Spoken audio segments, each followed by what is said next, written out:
enfoncera ou pas la barre des 7000 points? C'est la question qu'on s'est posée toute la journée en regardant le CAC 40, en regardant son graphique, son évolution, et finalement, la réponse c'est oui.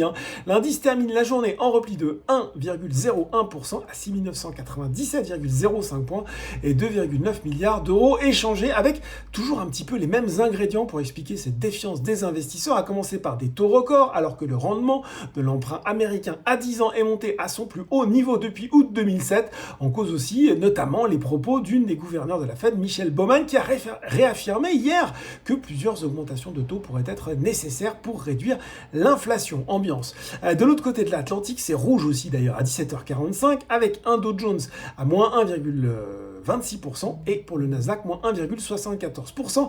À noter la chute de plus de 5% de Airbnb, alors que KeyBank a rétrogradé l'action de la plateforme d'hébergement de vacances à pondération sectorielle. Du côté parisien, les valeurs en hausse, il n'y en a pas tant que ça.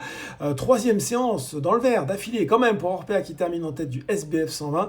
Beneteau et Vivendi tirent aussi leur épingle du jeu sur l'indice. Seules deux valeurs du CAC 40 finissent cette journée en territoire positif, Pernod Ricard et Danone. Du côté des baisses, il y a forcément un petit peu plus de choses à dire. Sévère correction pour Elior, qui cède 7,8% et désormais près de 47% depuis le début de l'année, plus fort repli du SBF 120.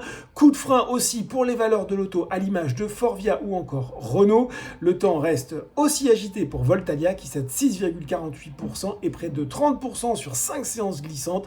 Enfin, sur le SRD, Adocia continue de faire le yo-yo, plus 21,5% hier, mais moins 16,46% aujourd'hui. Voilà, c'est tout pour ce soir. En attendant, n'oubliez pas, tout le reste de l'actu éco et finance est sur Boursorama.